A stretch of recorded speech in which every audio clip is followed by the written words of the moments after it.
It's the week ending Friday the 15th of August, and this is the Week Unwrapped. In the past 7 days, we've seen Keir Starmer meeting Volodymyr Zelensky ahead of a Trump-Putin summit in Alaska, Nicola Sturgeon releasing Frankly, her much-talked-about memoir, and A-Level Results Day, which saw a record number of students getting into their first choice of university. Congratulations to all of them. You can read all you need to know about everything that matters in the Week magazine, but we're here to bring you some stories that passed under the radar this week. Big news, not making headlines right now, but with repercussions for all our lives. I'm Arion McNicoll. Let's unwrap the week. And with Ollie away for one more week, joining me today from the Week's digital team, it's Jamie Timson, Senior Editor of The Week Junior, Felicity Capon, and sitting in for Harriet Marsden this week, we welcome back BBC journalist Julia MacFarlane. And Julia, do you remember getting your A-level results? And if so, do you have any advice for our younger listeners? Well, the first year that I got my AS level results, I bombed 2 of my subjects because I was too busy having fun and I had to retake all of them in the following year. I would just say my school years were so great, but I think some of the best things I did for myself back then was I really identified my interests. And I think that is the bigger test of that age. If you can work out which direction generally you want to head in, everything else can follow on from there. And I think exams are just one day, but having the wisdom and knowing yourself to know where you want to go is infinitely more important. Totally good and sage advice. My own addition, if you didn't get the grades you want, just remember podcasting doesn't require any qualifications whatsoever. Okay, Felicity, you're actually up first. What do you think this week should be remembered for? I think it could be remembered for the path to peace, aka the Trump route for international peace and prosperity. Many tried to find a resolution, including the European Union. The Russians worked very hard on it, never happened. Sleepy Joe Biden tried, but you know what happened there? He tried for probably 12 minutes and didn't work out. And many other countries tried, and they were unsuccessful. But with this accord, we've finally succeeded in making peace. Donald Trump sinking the boot into Joe Biden, as he loves to do at the White House, sat between the Azerbaijani and Armenian presidents. Felicity, what's the story? Yeah, so the leaders of Azerbaijan and Armenia have signed a peace pledge. Emphasis on the word pledge, not deal or agreement, because a lot of critics think there's still quite a lot to do. But ostensibly they have, for the time being, ended the conflict between their two nations. And this is one of the longest running conflicts on the globe. It's been going on between them for absolutely decades. So the Azerbaijani president and the Armenian prime minister, they were in the White House last Friday to sign this pledge, which Trump has called historic. And this week, the actual text of the pledge was released for everyone to pore over and to see what's going to happen next between these two feuding nations. Yeah, if you could just bring us up to speed briefly, what is the background to this conflict? It's quite complicated, but basically, Azerbaijan and Armenia have fought over Nagorno-Karabakh, which is an ethnically Armenian enclave in Azerbaijan. They fought in the 1980s, in the 1990s. This is a territory that lies in the mountainous South Caucasus region between the Black Sea and the Caspian Sea. There's been frequent clashes. In 2023, Azerbaijan took over this area. There's been casualties on both sides. There's been prisoners of wars, hundreds of thousands of casualties. It's been a big deal. So it's all over territory. Julia, Armenia actually had returned some villages to Azerbaijan in 2024. Is it possible that this peace deal would have happened even without Trump? It is possible, but I think what is almost the most telling about this conflict is not where we are within the relations between the Azeris and the Armenians themselves, but more how this conflict is being seen in the wider geopolitical map. And I think one thing that is at the top of the Trump agenda and part of the people around him in his cabinet is during the Joe Biden years, they saw a retreat of the United States in many important arenas around the world. Notably, during the Joe Biden years, President Xi of China was very, very active in marching ever onwards with its soft power Belt and Road initiative. And there was a lot of focus on expanding Chinese influence in Central Asia and in the South Caucasus, particularly at a time when sea routes were being disrupted by the global supply chain crisis by the Houthis in Yemen, disrupting a lot of global trade. The Chinese have been really working on solidifying relations between the Kazakhs, between Uzbekistan, and between Georgia and Azerbaijan and Armenia. They're trying to widen their sphere of influence. So what do we get when we see Trump 2.0? He wants to broker trade deals. He wants to broker peace deals. He wants to get America back to its sort of geopolitical influence as the number one, global hegemon in all spheres around the world. And I think this is part of it. I think it's also interesting that you've had a lot of high-profile interventions on this. We all remember perhaps Kim Kardashian making her White House appeal on behalf of Armenia. Her father has Armenian roots, and she's very much on that side.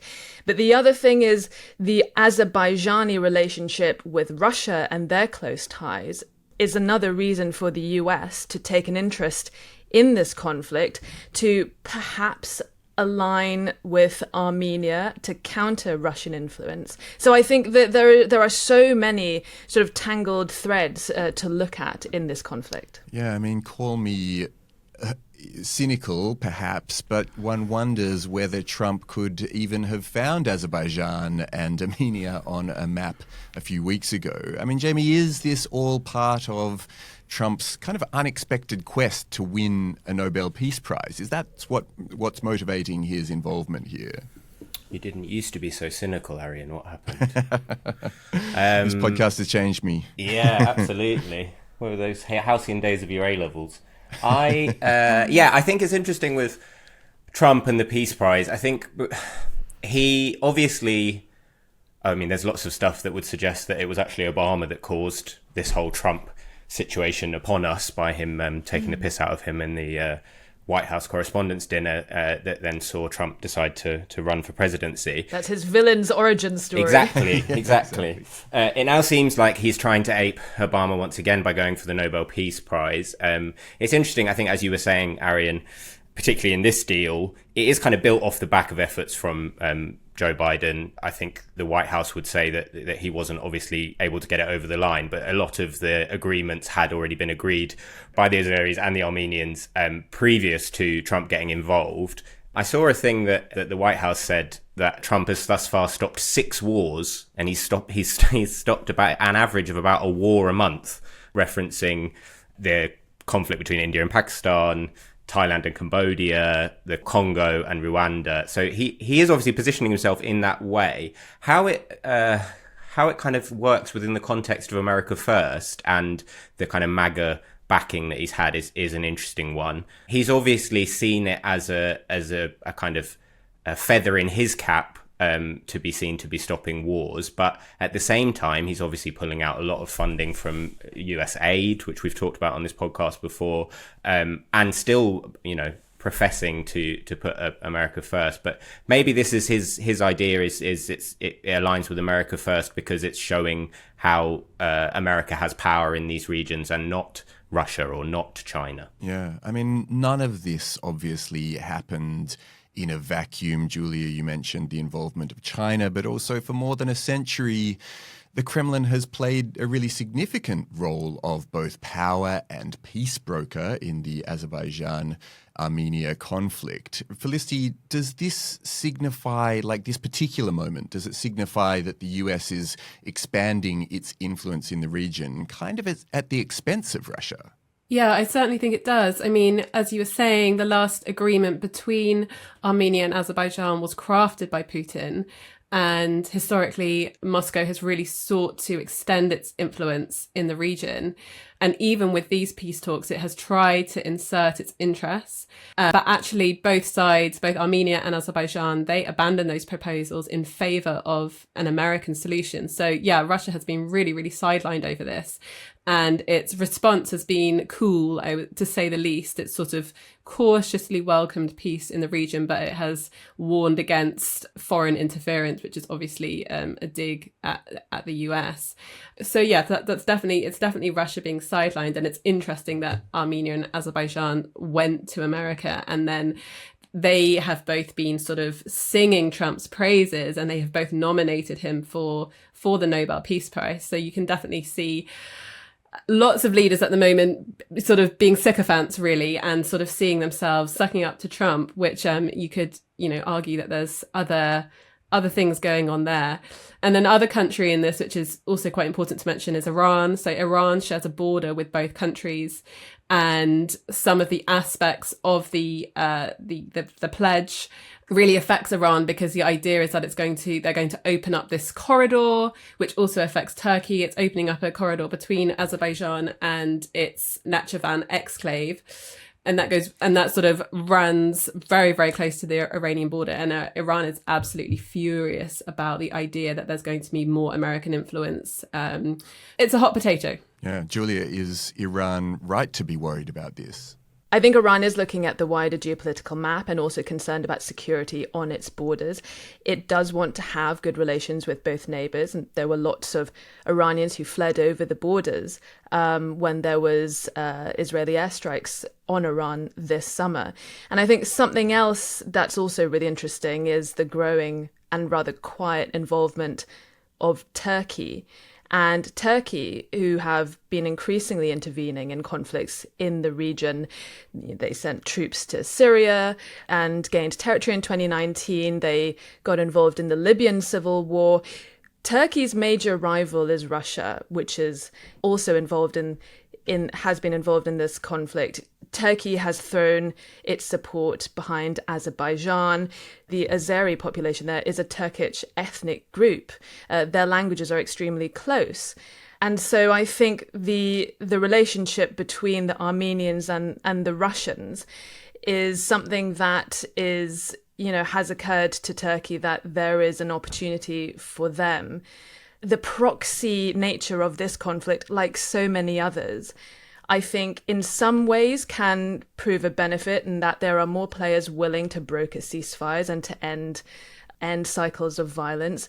But no player that's involved in this is doing this for altruistic reasons. Yeah, well, the curiosity is that there are so many players in a funny way, and yet it's Trump, Jamie, who's been successful here, where plenty of others have failed. Is he actually a bit of an underappreciated deal maker, even though that's the thing that he likes to talk about himself most of all? But are we underestimating his ability to solve conflicts that have been raging for a long time? Yeah, it's interesting to use the term underappreciated and Trump, isn't it, in the same sentence? I mean, there's a key things about this that Felicity mentioned at the beginning, which is that it's just a pledge. There needs to be follow through. It does really benefit the US. They've got 99-year development rights over the corridor that has basically solved the issue, that will be governed under Armenian law but operated commercially by a US subleased consortium. So there is obviously money in this, and money is a key facet to everything that Trump seems to want to get involved in. As to the question of the kind of art of the deal, I think while you're talking about global conflicts that he has got involved in, the kind of big elephant, or two elephants in the room, if a room can hold two elephants, the Ukraine and Gaza. And these are two issues that he hasn't yet been able to find a way through and to solve.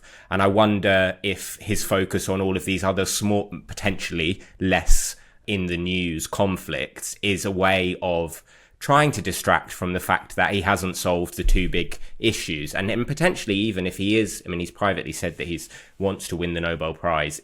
If he's unable to solve, the issues in Gaza and the Ukraine, does that leave him in a position where he's unable potentially to win it? He actually said in his book, in The Art of the Deal, he wrote, "I keep a lot of balls in the air because most deals fall out no matter how promising they seem at first." And that kind of numbers game look at the world is maybe how he views it. Okay, so Trump obviously hasn't been successful in all of the deals that he's been involved in negotiating, but is this peace deal likely to hold, Felicity? It remains to be seen. I mean, there's still a lot, as Jamie was saying, there's still a lot to figure out. And I think one of the things that could prove a problem is that Azerbaijan has said there's further actions that are required to sign the peace agreement. So they've only initialed everything, they haven't actually signed it. And Azerbaijan wants to see an amendment to Armenia's constitution that would eliminate territorial claims against Azerbaijan. I'm not sure Armenia's going to go for that. So there's a lot of kind of the right thing is being said. And that's, you know, that is something within itself, but there is still some way to go. So it remains to be seen, I think. Okay.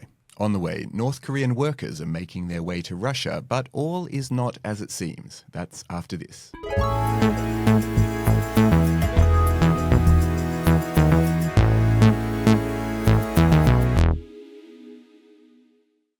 Okay, Julia, it's your turn. What do you think this week should be remembered for? For some North Koreans, it's from Russia with no love. 처음에는 러시아에 간다는 것. I was excited to go to Russia, to travel abroad and earn money. But once I started working, I felt like I was in a labor camp, a prison without bars. I was terrified when I woke up each morning. My hands would seize shut, paralyzed from the day before. A North Korean worker who has defected to South Korea speaking to the BBC on Wednesday. Julia, what's the story? So, we are continuing to cover the many ways in which the Russia-Ukraine war is taking a very strong toll on both those two countries. But the impact is growing, and an interesting story from North Korea. We have seen over the course of the last few years, first North Korea supporting its ally Russia by sending ammunition. Then it started to send soldiers. Now it's sending thousands of construction workers to help fill a huge labour shortage, which has been created by the war. And this week, South Korean intelligence officials told the BBC that some 10,000 workers were sent to Russia last year, and that they were actually expecting many more to arrive, up to around 50,000 in total. Now, it's quite normal for North Korea to send people abroad in terms of seeking work overseas. Overseas remittances were a way for Kim Jong-un to fund his regime. And up until 2019, it was quite common for manual labourers and workers from North Korea to work legitimately overseas. But in 2019, the UN convened sanctions banning the use of North Korean labour because of the really quite horrific working conditions they were found to be enduring. And so from then, there has been a huge drop-off.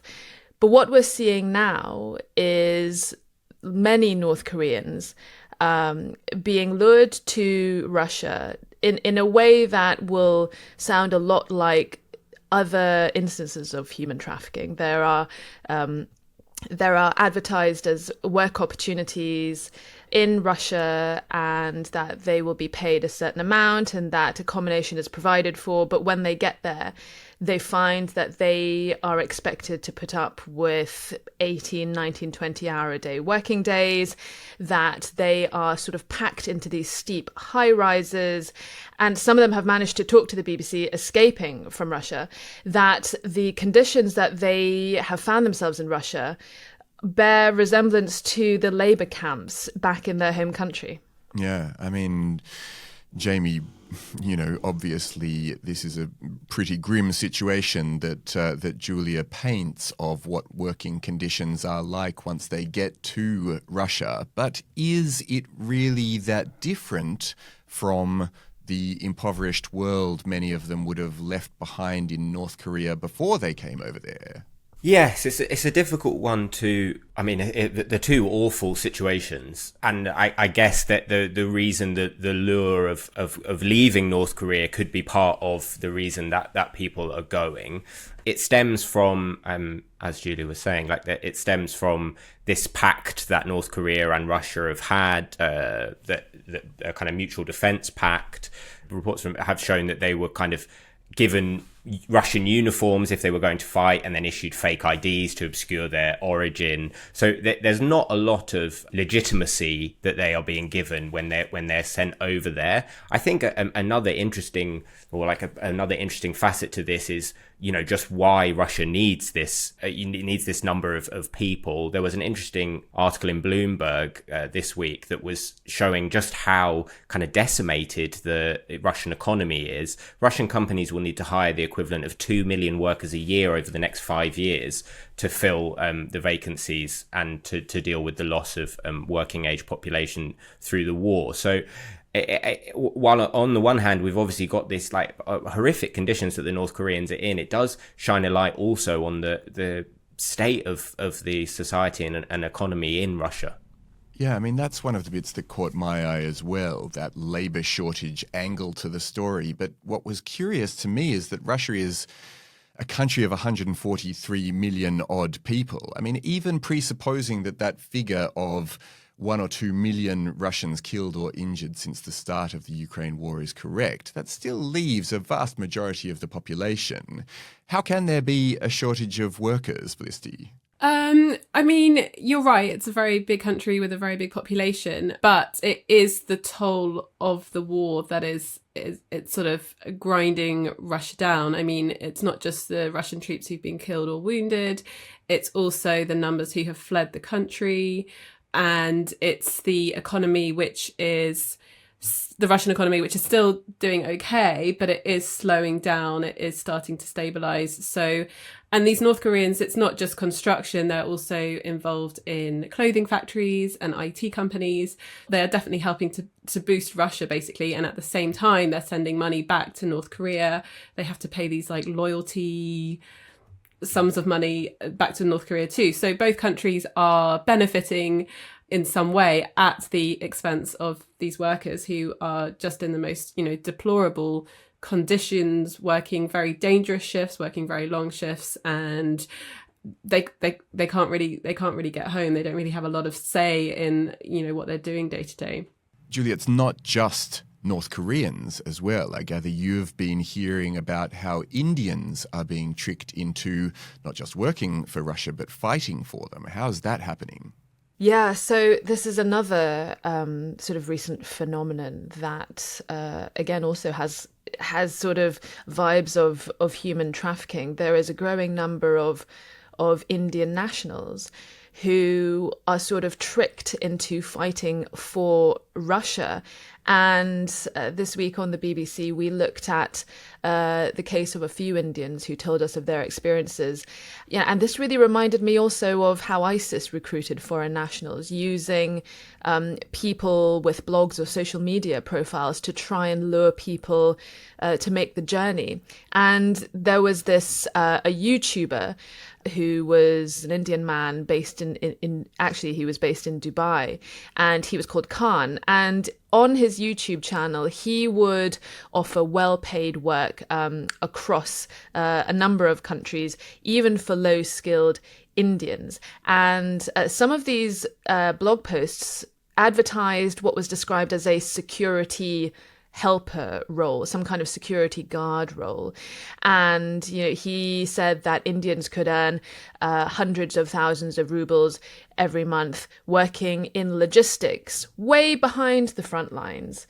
And, he said that the Russian government was appreciative of other people helping in its army, that people would be given benefits, and that you would be given, permanent residency, all this sort of thing. And this Khan, he filmed in the streets of St. Petersburg and Moscow, and really tried to draw up this vision of a new life that Indians could build in Russia. Now, what some of these Indians found was that they were given uniforms and promptly told that they were going to be sent to the front lines, and before too long there would be, guns and ammunition handed to them. And this is, part of a wider issue, not just for Indians, not just for North Koreans, but also for normal Russians, because as big as the Russian population is, as we've heard, that they are running out of cannon fodder basically to send into the Ukrainian meat grinder. And we don't know really how many people have died in Russia, but we do know from some of the moves by the Russian government that they are running out of people. They were recruiting from prisons, they were recruiting from juvenile detention centers. They have also been hiring mercenaries from nearly 50 countries. Just last month, Russian President Vladimir Putin signed a decree allowing foreigners to serve in the Russian army, not just during a state of emergency or martial law, fully integrated, rather than being contractors or casual mercs for hire. And the state of the Russian economy, I think, is now at a stage where the Russian government is going to have to make some serious decisions soon. We saw the IMF degraded their forecast for the Russian economy. They slashed it. The budget deficit has exploded. You've got to remember that the Russians spend more than 45% on defense and security. And despite the fact that they're still managing to sort of get around sanctions, they've got new customers for their energy exports. The cost of the Russian war, the brain drain of people leaving the country, all of this there is another war of attrition that is being fought inside Russia itself, not just on the front lines. Yeah, but even so, on the front lines, as you say, there are these people coming from all over the world. Jamie, which nationalities are showing up on the Ukrainian battlefield, and why are they coming? Yeah, it's interesting. I mean, it's actually on both sides. You've got a kind of wide variety of nationalities. On the kind of Ukrainian side, you've got the post-Soviet volunteers, fighters from Belarus, Georgia, North Caucasus, whose kind of motivations are resistance really to Russian rule. Similarly, you've got Western volunteers. It's called the International Legion of Territorial Defense of Ukraine, which has volunteers from over 30 countries: India, Australia, Canada, France, Japan. This is all on Ukraine's side. Really a kind of question about solidarity. There is also adventure. People do feel like a sense of a thirst for unfortunately for war, for wanting to go out and face action. And then on the Russian side, we've obviously been talking about the mercenaries. Over 1,000 Nepalese have joined Russian ranks, drawn by the promises of high salaries of around $4,000 a month, as well as smaller numbers of Indians, Sri Lankans, and then your kind of traditional allies of Russia, Cuba, Serbia, China, a number of these. It's a kind of massive amount of different nationalities, all for their own kind of personal reasons. But it does make you realize quite how almost World War-ish it is. It might not involve us or our military boots on the ground, but there are people there from across the globe that are fighting in this situation. I think that was my feeling as well. It feels, Felicity, like a challenge to our understanding of modern warfare as something that's like distant and abstract. Does it change the way we feel about war in the modern world when we see it sweeping up fighters from all over the globe? I mean, I certainly think it's very easy to see it as Russia versus Ukraine. And actually, when you look into all the detail and you realise the complexity of the different nationalities taking part, and you sort of think this takes on a whole different dimension. And I think the North Korea aspect is really, really important, because as Russia is increasingly isolated from the West, both economically and diplomatically, you're seeing this unprecedented collaboration between Moscow and Pyongyang, and that's only strengthening and getting stronger. And particularly when you think that North Korea has been such a pariah. We were talking earlier about the United Nations banning countries from using North Korean workers because of the fear that it would add to Kim's funds and his ability to build nuclear weapons. The fact that this friendship is being reignited and really being strengthened, I think is an element, an aspect of the war that is certainly being underplayed, and probably one of the most dangerously underplayed aspects of the war that we should probably be keeping an eye on more so. Okay, on the way, Pamela Anderson is in one hell of a pickle.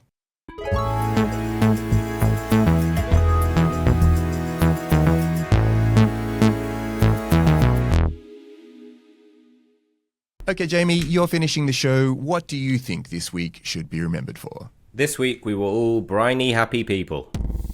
No, Pamela's pickles. As Pamela, has pickles and jam, and I do want to get to the movie, has pickles and jam been a big part of your life, or did this sort of come along later? Oh, no, my aunt won all the pickles and mustard awards, actually, on Vancouver Island. So I come from a long line of picklers. You and Harold, is it a love of pickles? Yes. Okay.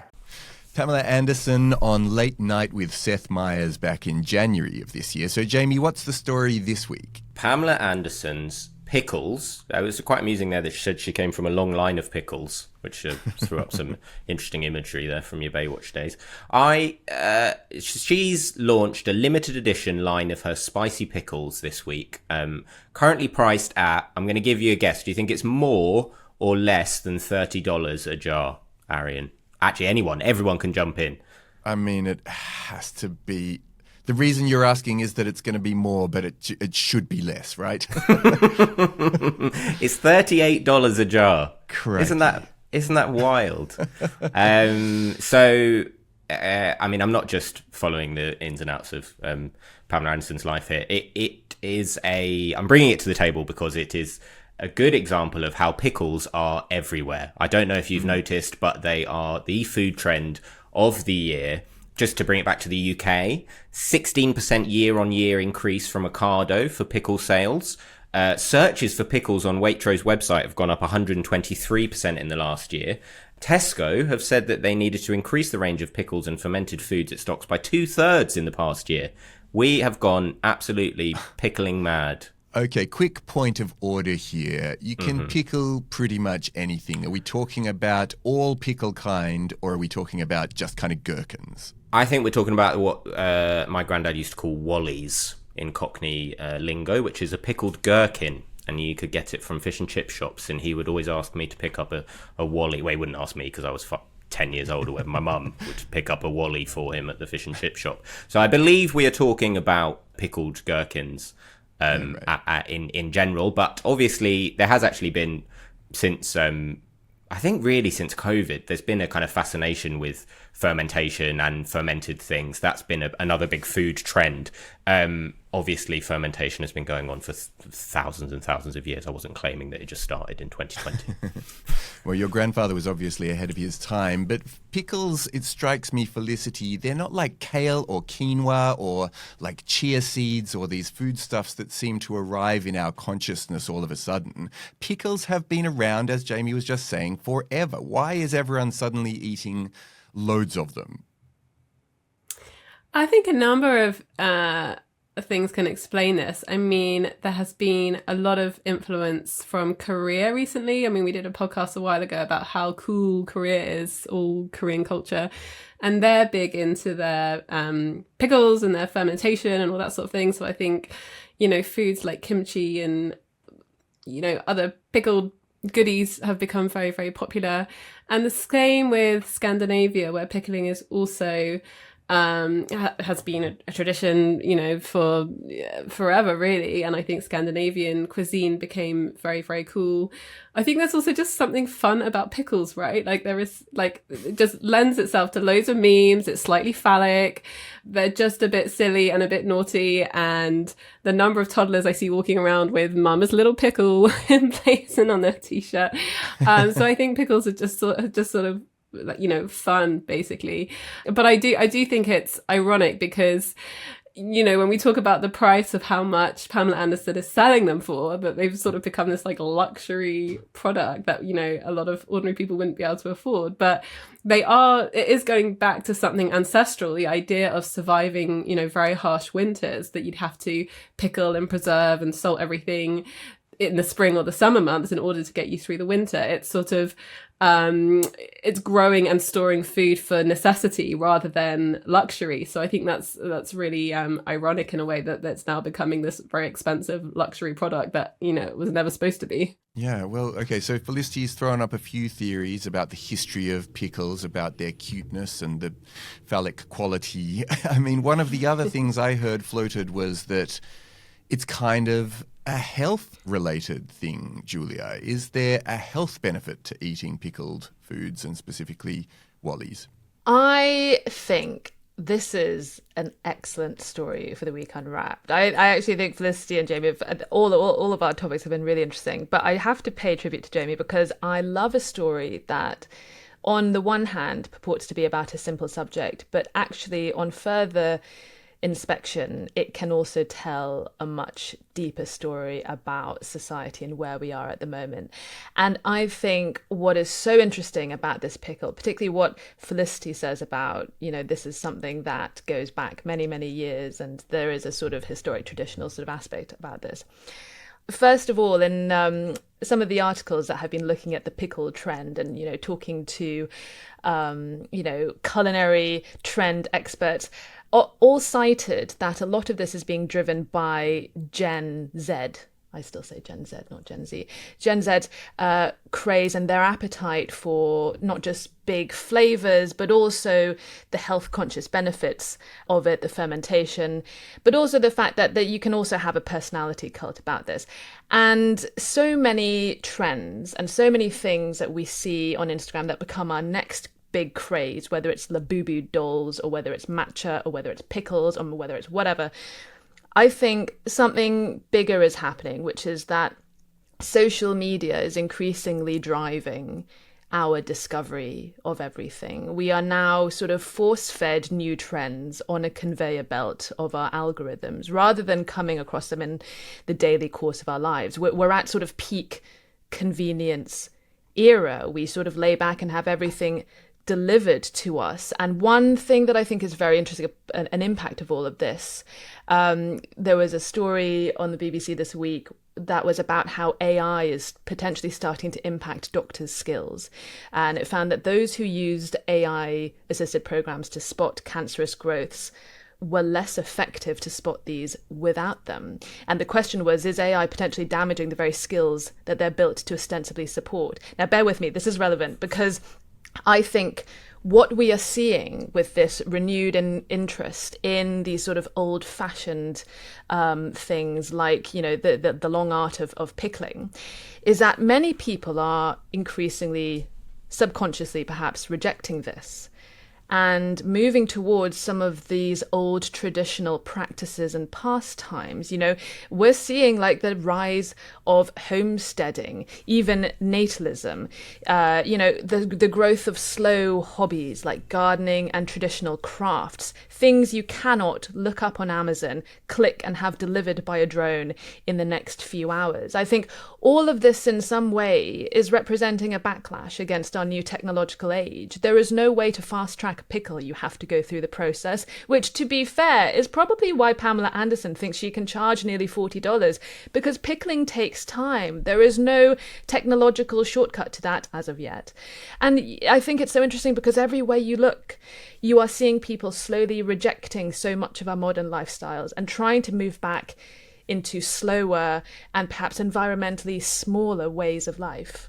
Yeah, I mean, okay, so Jamie, Julia has raised a whole new I can thought, of you know what? pickles I there. just thought it was because Wally's looked a bit like Willy's. That was right. That was the thing I thought the people were interested in. But according to her analysis, it's not as simple as pickles are supposedly good for hangovers, which is one of the other hypotheses that's being promoted on social media. What do you think of that? Do you think this is something about people's return to the old ways, the better ways? I think I had another theory that's quite linked to that, but I was going to get on my soapbox about, which was more about food trends and things like that. But it's certainly a very appealing suggestion. And I think when I was referencing COVID, that was kind of what I was suggesting, was that a lot, and people know that from anecdotes from everyone that I knew, that when lockdown happened, suddenly people got into baking. They started growing things on their windowsills. They were going back to kind of traditional or slightly more esoteric pursuits,